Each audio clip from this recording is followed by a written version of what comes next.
प्रधानमंत्री महोदय ने विगत 8 वर्षों में विश्व के इस प्राचीनतम नगर को, अपने संसदीय क्षेत्र को अनेक उपहार दिए हैं।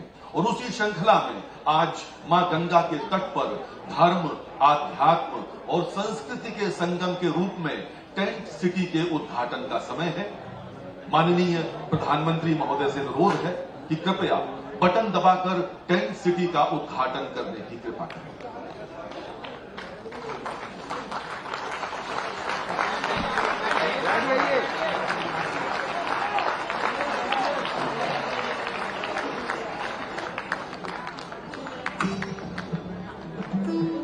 विश्व की सबसे प्राचीन जीवंत नगरी वाराणसी, जो जानी जाती है पवित्र गंगा नदी के आंचल में बसते कई सारे घाट और गलियों से। सांस्कृतिक विरासत से समृद्ध भारत की ये आध्यात्मिक राजधानी नए भारत के आधुनिक इंफ्रास्ट्रक्चर से भी सुसज्जित हो रही है। माननीय प्रधानमंत्री जी के मार्गदर्शन में वाराणसी में पर्यटन के नए नए आयाम स्थापित हुए हैं, जिससे पर्यटकों की संख्या में अत्यधिक वृद्धि हुई है। इसे ध्यान में रखते हुए वाराणसी में अब हो रहा है हॉस्पिटलिटी के नए युग का आरंभ। प्रथम बार पर्यटकों को मिलेगा रिवर बैंक का अनमोल अनुभव। वाराणसी डेवलपमेंट अथॉरिटी का एक उपक्रम टेंट सिटी गंगा तट के 30 हेक्टेयर के प्लॉट्स को 2 हिस्सों में डेवलप किया गया है। पवित्र गंगा मैया की गोद में बसा है टेंट सिटी। यहाँ बनाए गए भव्य विला से मिलती है वाराणसी की आध्यात्मिक भव्यता की झांकी।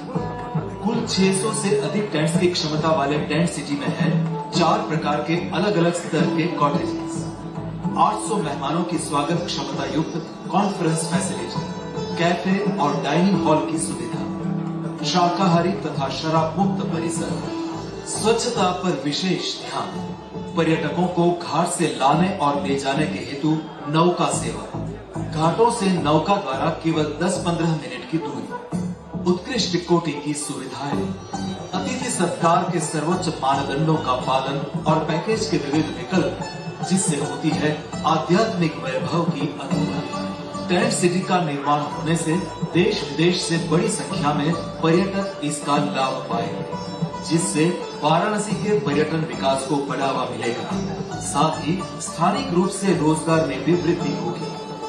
वाराणसी में विरासत और विकास की अविरत गंगा बहती है। इसी विषय में आदरणीय प्रधानमंत्री जी ने कहा था, साथियों, ये भी सिर्फ संयोग नहीं है कि जब भी काशी ने करवट ली है, कुछ नया किया है, देश का भाग्य भी बदला।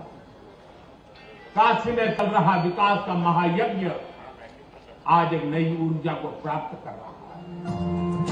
जीवन की सार्थक यात्रा पर निकले पर्यटकों की सेवा में आज टेंट सिटी का लोकार्पण हो रहा है भारत के माननीय प्रधानमंत्री श्री नरेंद्र मोदी जी के कर कमलों से, जिसके लिए हम आदरणीय प्रधानमंत्री जी का हृदयपूर्वक धन्यवाद करते हैं। माननीय प्रधानमंत्री महोदय भारत को एक विश्व शक्ति के रूप में विकसित करने को दृढ़ संकल्पित हैं। उनके मार्गदर्शन में चल रहे गति शक्ति एवं अर्थ गंगा कार्यक्रमों को मूर्त रूप प्रदान करने में भारत सरकार का पत्तन, पोत परिवहन एवं जल मार्ग मंत्रालय भी कटिबद्ध है। इसी क्रम में मैं माननीय प्रधानमंत्री महोदय से अनुरोध करूंगा कि कृपया बटन दबाकर हल्दिया मल्टी मोडल टर्मिनल एवं उत्तर प्रदेश की 4 सामुदायिक जेटीज का लोकार्पण तथा बिहार की 5 सामुदायिक जेटीज का शिलान्यास करने की कृपा करें।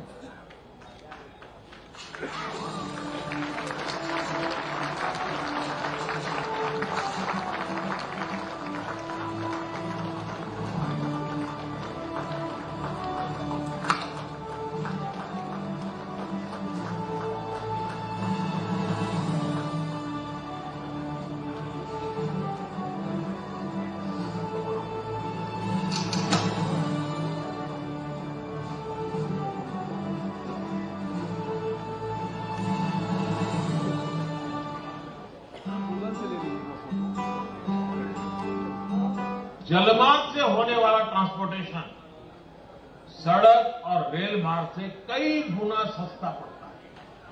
और पर्यावरण को भी कम से कम नुकसान होता है। भारत में अनेक नदियां बहती हैं जो जल परिवहन के लिए उपयुक्त है। इसी के आधार पर प्रधानमंत्री जी ने भारत में नदियों पर जलमार्ग की अवधारणा की है, जो देश के कई भागों को जलमार्गों के द्वारा जोड़ने में सफल हुआ है। इसके फलस्वरूप समूचे देश में जलमार्गों के जाल माध्यम से जल यातायात में वृद्धि हुई है। व्यापारी वर्ग को ध्यान में रखते हुए IWAI द्वारा राष्ट्रीय जलमार्ग 1 पर मल्टी मोडल टर्मिनलों का निर्माण किया गया, जिसमें से हल्दिया मल्टी मोडल टर्मिनल प्रमुख है। हुगली नदी के तट एवं बंगाल की खाड़ी के मुहाने पर 607.73 करोड़ रुपए की लागत से बना हल्दिया मल्टी मोडल टर्मिनल अपनी बेजोड़ भौगोलिक स्थिति एवं लाभदायक व्यापारिक परिदृश्य के कारण विशेष स्थान रखता है। हल्दिया टर्मिनल खूबसूरत सुंदरबन को राष्ट्रीय जलमार्ग 1, राष्ट्रीय जलमार्ग 2, राष्ट्रीय जलमार्ग 16 और भारत बांग्लादेश प्रोटोकॉल रूट के द्वारा बांग्लादेश एवं पूर्वोत्तर राज्यों को देश के बाकी हिस्सों से जोड़ता है। अतः ये टर्मिनल एक अंतर्राष्ट्रीय गेटवे है। 61 एकड़ में फैले हल्दिया टर्मिनल की वार्षिक कार्गो हैंडलिंग क्षमता 3.07 मिलियन मैट्रिक टन है। 465 मीटर लंबा, 30 मीटर चौड़ा, 800 मीटर लंबा एवं 8.4 मीटर चौड़ा कवर्ड कन्वेयर गैलरी है। इससे फ्लाई ऐश, कोयला, स्टोन चिप्स एवं कई अन्य स्थानीय उत्पादों के निर्यात में आसानी होगी। साथ ही विश्व के विभिन्न कोनों से आयात को सुगम किया जा सकेगा। इसका मुख्य लाभ भारत के पूर्वोत्तर राज्यों को मिलेगा। माननीय प्रधानमंत्री श्री नरेंद्र मोदी के कर कमलों द्वारा आज हल्दिया मल्टी मॉडल टर्मिनल का उद्घाटन किया गया। गंगा नदी उत्तर भारत की जीवन रेखा है और ये दुनिया के सबसे घनी आबादी वाले क्षेत्रों में से एक है। स्थानीय किसानों और व्यापारियों को ध्यान में रखते हुए माननीय प्रधानमंत्री श्री नरेंद्र मोदी जी के नेतृत्व में सरकार के द्वारा जल मार्ग विकास परियोजना 2 की शुरुआत की गई है, जो अर्थ गंगा की सतत विकास मॉडल अवधारणा पर आधारित है। स्थानीय किसानों, नागरिकों एवं खुदरा व्यापारियों के लिए 60 से अधिक सामुदायिक जेटियों का निर्माण उत्तर प्रदेश, बिहार, झारखंड एवं पश्चिम बंगाल में किया जा रहा है। प्रधानमंत्री श्री नरेंद्र मोदी जी द्वारा सार्वजनिक उपयोग के लिए 7 कम्युनिटी जेटी का उद्घाटन हुआ। इन सभी जेटियों में रैंप, शेडेड वेटिंग एरिया, सार्वजनिक सुविधाएं, टिकटिंग काउंटर व एडमिन रूम, सोलर लाइट आदि सुविधाएं प्रदान की गई। इससे वे आसानी से यात्रा कर अपनी उपज को स्थानीय बाजारों में ले जाकर उचित मूल्य प्राप्त कर सकेंगे। इससे कुटीर उद्योग को भी बढ़ावा मिलेगा। स्थानीय लोगों के लिए रोजगार के अवसर उत्पन्न होंगे एवं आर्थिक गतिविधि को बल मिलेगा। हर साल बाढ़ के कारण गंगा नदी के बहाव में बदलाव आता रहता है और ऐसी स्थिति में इस तरह की सामुदायिक जेटी लोगों की आवाजाही को हर मौसम में बनाए रखने में महत्वपूर्ण भूमिका निभाएगी। प्रधानमंत्री श्री नरेंद्र मोदी जी द्वारा सार्वजनिक उपयोग के लिए उत्तर प्रदेश में 4 सामुदायिक जेटी का उद्घाटन किया गया। साथ ही साथ बिहार में 5 सामुदायिक जेटी का शिलान्यास किया गया है। सामुदायिक जेटी विशेष रूप से वाराणसी जैसे स्थानों में स्थानीय पर्यटन के अवसरों को विकसित करने में मदद करेंगे। इससे जल पर्यटन को भी भारी बढ़ावा मिलेगा। सामुदायिक जेटियों के निर्माण से जहां स्थानीय व्यापारियों, किसानों और नदी के किनारे रहने वाले आम लोगों के चेहरे पर मुस्कान आएगी, वहीं मल्टी मोडल टर्मिनल के निर्माण से देश विदेश के व्यापारियों को देश में निवेश के अवसर प्राप्त होंगे।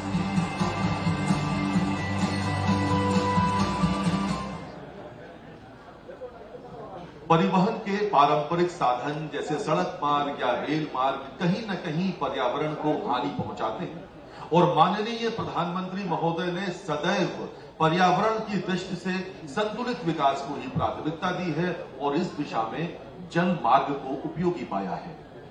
माननीय प्रधानमंत्री महोदय से अनुरोध है कि कृपया बटन दबाकर आसाम के पांडु के शिप रिपेयर सेंटर तथा पांडु टर्मिनल को राष्ट्रीय राजमार्ग 27 से जोड़ने वाली एलिवेटेड रोड का शिलान्यास तथा गुवाहाटी में स्थित maritime skill centre for north east का लोकार्पण करने की कृपा करें। माननीय प्रधानमंत्री महोदय।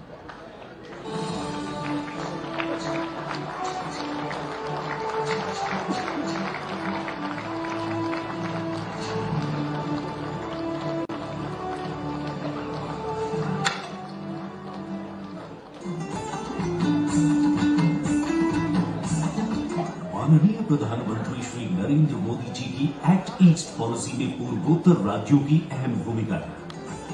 हमने पूर्वोत्तर के लिए एक्ट ईस्ट का संकल्प लिया। यहाँ विकास की, टूरिज्म की इतनी संभावनाएं हैं, नॉर्थ ईस्ट की इन संभावनाओं पर काम हो रहा है। पूर्वोत्तर अब भारत के विकास का गेटवे बन रहा है। ब्रह्मपुत्र और बराक नदी पर विकसित किए गए राष्ट्रीय जलमार्ग 2 एवं 16 इस परिकल्पना की महत्वपूर्ण कड़ी है। ब्रह्मपुत्र नदी के दक्षिणी तट पर बसे गुवाहाटी के पास पांडु में एक मल्टी मोडल टर्मिनल का निर्माण किया गया है। पूर्वोत्तर भारत में जहाजों की मरम्मत एवं रखरखाव के लिए कोई आधुनिक सुविधा नहीं है। जहाजों को मरम्मत के लिए कोलकाता ले जाना पड़ता है, जो काफी खर्चीला है। इस कमी को दूर करने के लिए गुवाहाटी के निकट पांडु में जहाजों की मरम्मत के लिए एक ड्राई डॉक की स्थापना की जा रही है। अब इस पूरे क्षेत्र में जहाज मरम्मत का काम भी होने लगेगा, जो आर्थिक बचत के साथ ही साथ रोजगार का भी सृजन करेगा। माननीय प्रधानमंत्री ने आज इस जहाज मरम्मत स्थल का शिलान्यास किया। इस परियोजना की कुल लागत 208 करोड़ रुपए है। साथ ही पांडु टर्मिनल में एक एलिवेटेड रोड का निर्माण किया जाना है। इसके निर्माण में 180 करोड़ की लागत आएगी। इस एलिवेटेड रोड के बन जाने से पीएम गति शक्ति के अंतर्गत पांडु मल्टी मॉडल टर्मिनल और नेशनल हाईवे सीधे जुड़ जाएंगे, जिससे निर्बाध माल ढुलाई संभव होगा और आवाजाही को गति मिलेगी। माननीय प्रधानमंत्री ने आज इस एलिवेटेड रोड का शिलान्यास किया। भारत में कई जलमार्गों के विकास होने से प्रशिक्षित पेशेवरों की आवश्यकता होने लगी। इसकी पूर्ति करने के लिए IWAI द्वारा असम एवं त्रिपुरा सरकार के साथ मिलकर स्किल डेवलपमेंट संस्थान में ट्रेनिंग सेंटर खोले गए हैं। गुवाहाटी में स्थापित किए गए स्किल डेवलपमेंट इंस्टीट्यूट में खासतौर पर पूर्वोत्तर के छात्रों को प्रशिक्षित किया जाएगा, जो न सिर्फ इस सेक्टर की आवश्यकता को पूरा करेगा, अपितु उनके लिए रोजगार भी सुनिश्चित करेगा। माननीय प्रधानमंत्री ने आज गुवाहाटी में बने मैरीटाइम स्किल डेवलपमेंट इंस्टीट्यूट का उद्घाटन किया। राष्ट्रीय जलमार्ग 2 में स्थित धुबरी, जोगीघोपा, तेजपुर, सिलघाट, निमाती और डिब्रूगढ़ में फ्लोटिंग टर्मिनल बनाए गए हैं। माजुली द्वीप में आवाजाही के लिए रो और रो पैक्स की सुविधा शुरू की गई है। इसके अलावा बोगीबील में एक स्थायी कंक्रीट टर्मिनल की स्थापना की जा रही है, जो हर मौसम में माल ढुलाई और यात्री परिवहन को सुनिश्चित करेगा। इसी तरह राष्ट्रीय जलमार्ग 16 पर बांग्लादेश सीमा से लगे करीमगंज को ट्रांसशिपमेंट हब के रूप में विकसित किया जा रहा है। पूर्वोत्तर के सभी राज्य इस परिकल्पना की महत्वपूर्ण कड़ी है। इसी के आधार पर प्रधानमंत्री जी ने भारत बांग्लादेश प्रोटोकॉल रूट के विकास की अवधारणा की है, जो राष्ट्रीय जलमार्ग 2 और 16 के माध्यम से संपूर्ण पूर्वोत्तर राज्यों को देश के प्रमुख बंदरगाहों और बड़े शहरों से जोड़ने में सफल रही है। उत्तर पूर्वी भारत में जलमार्गों के विकास से सामाजिक और आर्थिक परिदृश्य में भारी बदलाव आया है, जो समग्र विकास का द्वार खोलने के साथ ही साथ रोजगार के नए अवसर उपलब्ध कराने में सफल रहा है। इन प्रयासों से पूरा पूर्वोत्तर मुख्य धारा से जुड़कर देश की उन्नति में विशेष योगदान दे रहा है। हम सौभाग्यशाली हैं कि आज विश्व के सबसे लंबे रिवर क्रूज MV गंगा विलास का फ्लैग ऑफ माननीय प्रधानमंत्री जी के कर कमलों द्वारा किया जा रहा है। आइए देखते हैं दुनिया की सबसे लंबी नदी यात्रा पर आधारित ये लघु फिल्म।